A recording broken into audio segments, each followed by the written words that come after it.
Dulu, peran Kia seringkali disalahpahami, dianggap sebagai tim penyelamat terakhir.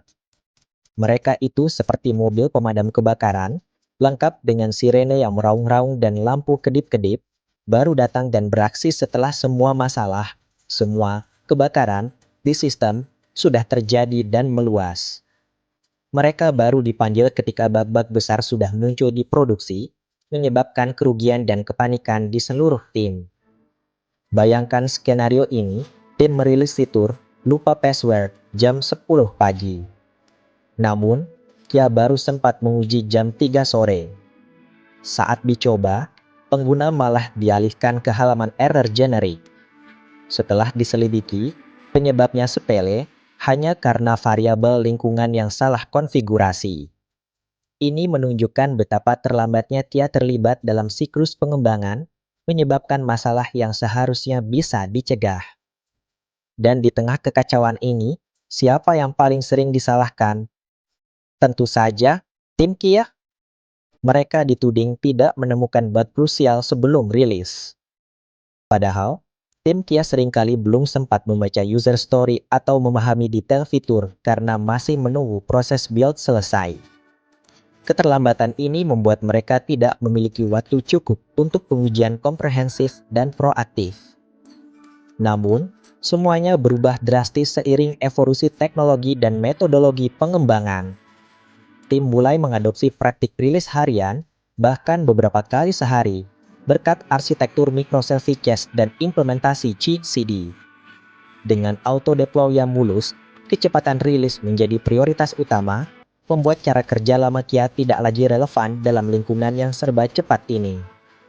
Dalam lingkungan serba cepat ini, Kia tidak lagi punya waktu jadi pahlawan akhir zaman.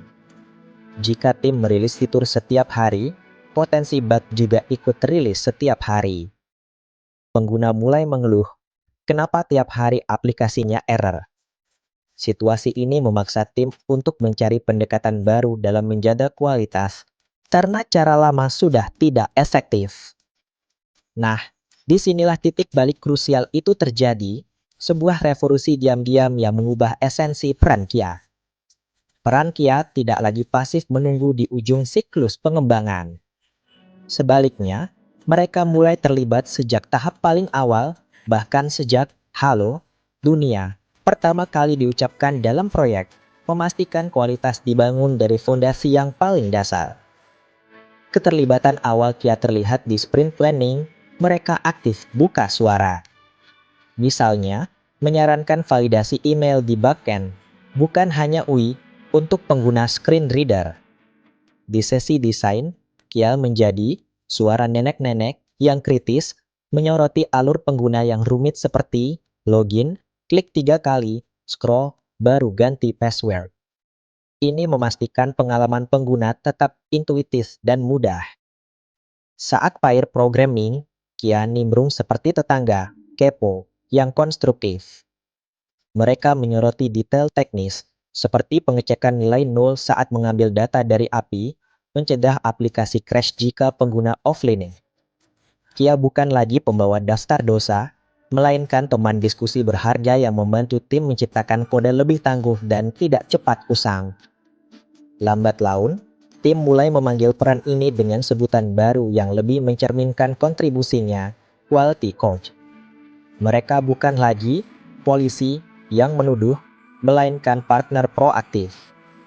Mereka bertanya, bagaimana jika kita tambahkan penanganan error di acceptance kriteria agar konsisten? Perubahan nama ini mencerminkan pergeseran fundamental dalam cara kualitas didefinisikan dan dicapai dalam tim. Sebagai quality coach, mereka aktif dalam shiftless testing, menggeser pengujian ke tahap awal pengembangan.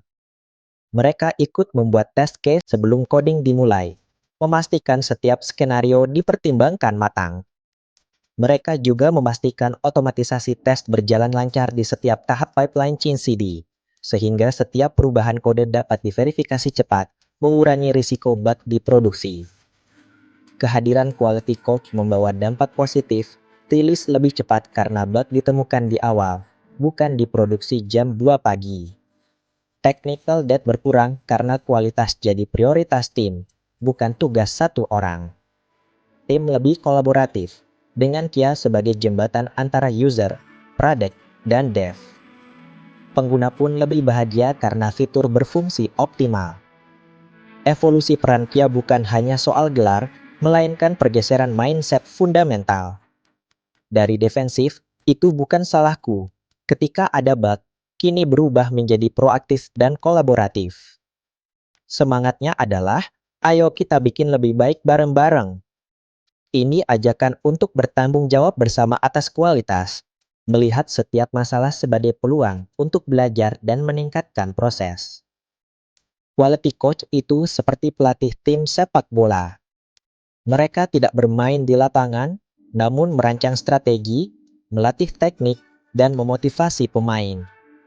Mereka memastikan setiap anggota tim memahami perannya. Hasilnya, tim bermain cerdas, solid, dan jarang membuat kesalahan fatal. Quality coach membimbing tim pengembangan perangkat lunak menuju performa terbaik. Kualitas dalam pengembangan perangkat lunak harus dibangun sejak baris kode pertama, menjadi tanggung jawab semua orang dalam tim. Quality coach sangat vital di sini.